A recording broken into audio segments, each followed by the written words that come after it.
El capítulo 15, llamado el capítulo de la resurrección en Corintios, el capítulo del rapto, termina con esta frase: sabiendo que su trabajo en el Señor no es en vano. Y el capítulo 16 se encarga de hablar varias obras que como creyentes tenemos que hacer en la iglesia.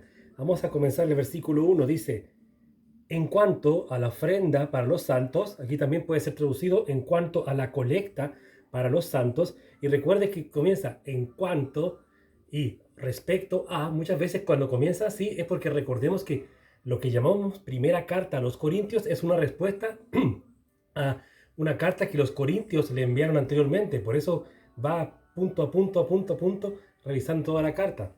Dice, sigamos: en cuanto a la ofrenda para los santos, hagan ustedes también de la manera que ordené, en el griego, que dispuse, que reordené, porque el re es un intensivo, porque eso es un verbo, no el verbo normal de ordenar o disponer, sino que en versión intensivo, que es como con más auge, con más imperativo, en las iglesias de Galacia. Y lo que el Señor me mostraba en este tiempo, imagínate la conexión que había.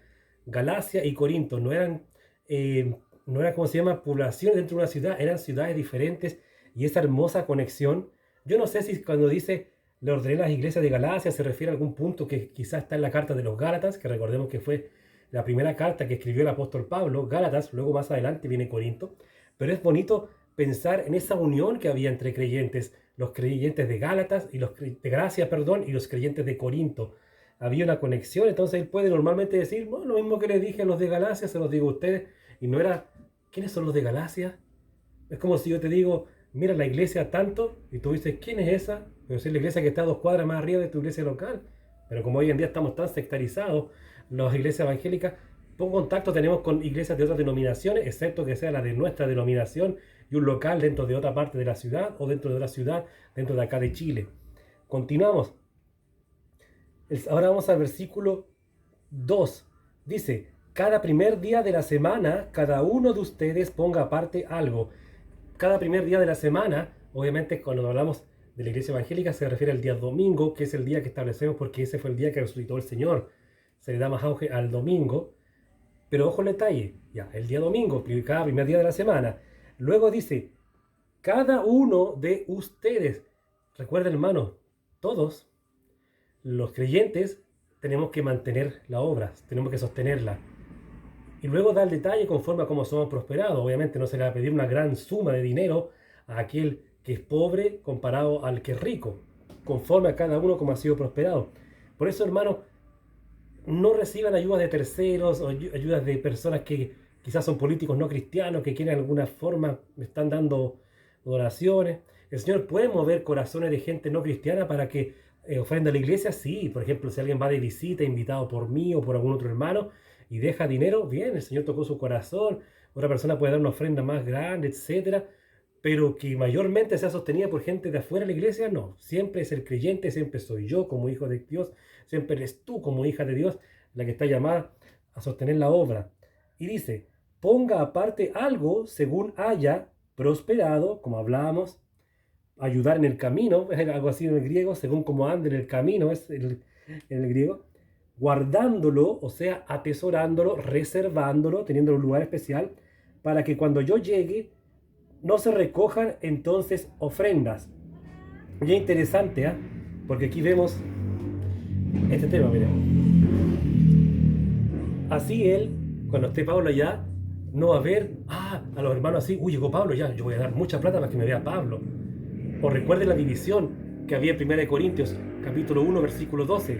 No vaya a ser que los que no son seguidores de Pablo digan, no, yo no voy a dar mucho dinero porque yo soy de Cefas, yo soy de Apolos, no, yo no voy a dar mucho.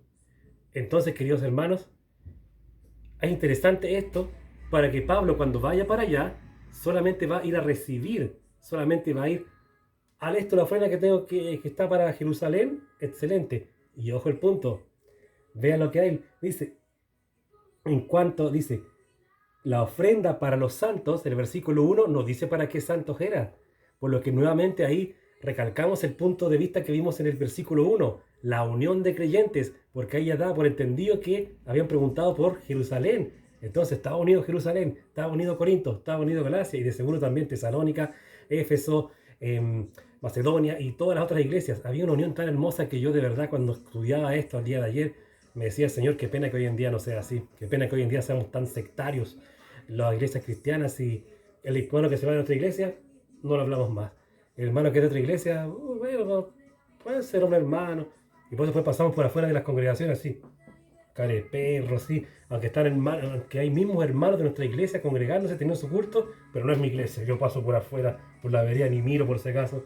Hola hermano, yo también soy de Cristo, que tengan buen culto, pero les haya ido bien. Difícilmente será eso, hermano, una pena, ¿no? Bien, y cuando haya, llegamos al versículo 3, y cuando haya llegado a quienes hubieren designado, ojo, a quienes se habla en plural.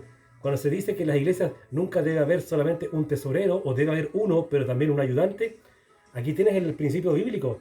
Tiene que ser varias personas encargadas del dinero, que tengan el control, etc. Lo mismo a la salida, al término del culto. Siempre que cuenten dos la ofrenda, uno quizás la cuenta, el otro le pone el monto, firma, etc.